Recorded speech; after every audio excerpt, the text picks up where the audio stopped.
All right, guys, we're going to see if ChatGPT is a car AI system. Like if it knows its stuff. Like we're going to talk to it like a car guy, right? Car enthusiast. All right, here we go. All right, we're going to ask it some quick questions. All right, we're going to get nerdy, and then we're going to essentially ask it some pop culture questions as well. All right, so let's get a little nerdy. So if I am working on my car and I drop my torque wrench, can I use it? So the answer is no. So let's see what it tells us. If you drop your torque wrench, it's important to assess whether it's still safe to use. Correct. Firstly, inspect your torque wrench for any visible damage or deformity such as cracks, blah, blah, blah. Check the torque wrench is still calibrated properly. That's what I was looking for, because it doesn't matter how it looks like. It's all about the calibration. So it got that correct. That's good. All right, let's ask it a question, a pop question. For you car guys out there, I'm a big Fast and Furious fan. So Fast and Furious 2 asked this question. What is better for my Skyline? Now, a Gallo 12 or Gallo 24.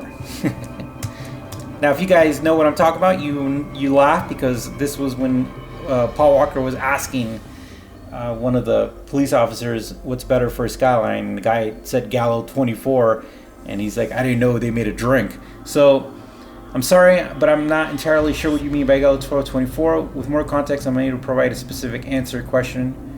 However, if you're referring to engine optics, so it doesn't really know. It wasn't able to make that connection. And if you put it in Google, you'll get a lot of hits on that, because it's a famous saying. So let's try to refine it and see if we can help it. What is better for my Nissan? All right, Nissan Skyline. Okay, let's do how they said. What motor is best for my Nissan Skyline? A Gallo 12 or 24? All right, we're trying different phrasings. We could just put the one from the movie, but so it's referring to my last question, and it's saying there was an engine produced a Gallo 1224. It talks about inline 6 and V6 configurations, but then it starts talking about RB26s and 25s, and that's correct.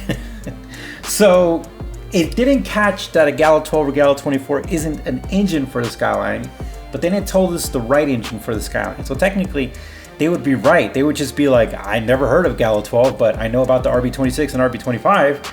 So even though they didn't make the connection to all that data out there, which they should have, in my opinion, they got it right, which is cool. All right, so let's ask it another car guy question that we all know.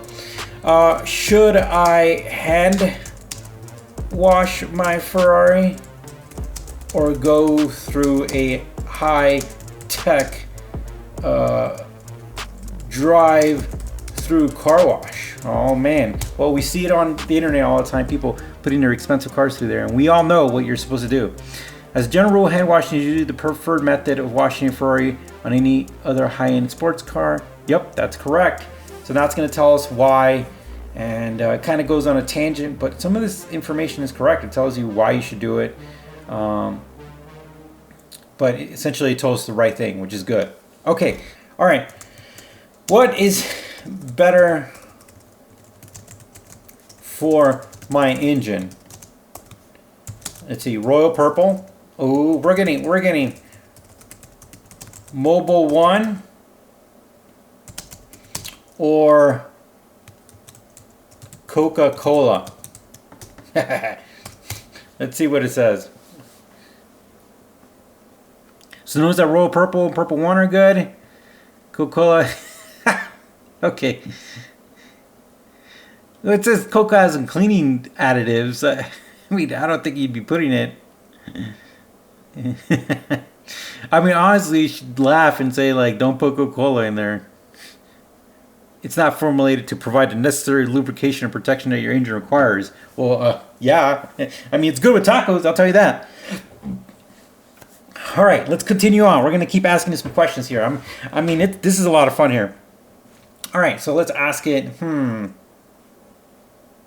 right, what is good? What is good? What's a good question to ask? All right. Okay.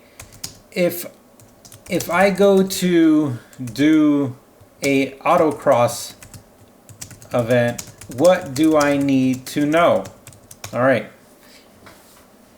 Let's see. Autocross is fun, exciting, blah, blah, blah. So it should talk about familiarity with the rules, correct. All right. Prepare your car, that's correct. Tires, suspension, brakes, arrive early, that's about right. You know, want to get set up. Listen to the instructors, that's probably the most important thing. I used to be an instructor, so I know. Focus on techniques, yeah. Have fun. Oh, look at that, it said have fun. I mean, all that's right. Again, it is pulling it from the internet, but it's not sourcing anything, but all of this is correct. Like, it's 100%. So that is awesome. All right, let's ask it. Okay, is a cold air intake better for my car than the OEM airbox? And let me tell you, everyone knows that majority of the time the OEM airbox is better. It's just people don't recognize that. And one of the examples is heat soak and just the way that the filtration system works and all that, and then the ducting. So usually the airbox is better, especially because of the heat soak. So let's see if it talks about heat soak. Let's talk about if it talks about the suction and all that, and also cold air typically because it's high flow filter, larger diameter that is designed to allow more air. However, it may not be better. But in some cases, the increased airflow can actually cause problems in engine air-to-fuel ratio and lead to reduced performance. Ah, there it is, guys. A CIA is more susceptible to drawing in hot air from the engine compartment. That's it. That's it. They got it right. They got it on the money, which is epic. I love that. I love that. All right, let's ask it a tough question. Okay, is a aftermarket exhaust good for my EGR system? So it's not, because if it flows too much, the EGR system might not be able to operate correctly. So technically, it's not. So it got it correct, and this is one of those things that you would probably have to read 3 or 4 articles to figure this out, because people beat around the bush. I may be guilty sometimes of that, but this told you right away. Well, guys, I mean, we're going to stop right there because this video could go on forever. But as you can tell, this is a lot of fun. And I could say that overall, besides catching some nuances like the pop culture thing that, you know, like a human being would know as far as car culture and all that, it's very intelligent, and it knows the right things, and everything they said is correct as far as the car stuff goes. So it's great. All right, guys. All right. Hope you enjoyed it. Have a good one. Bye.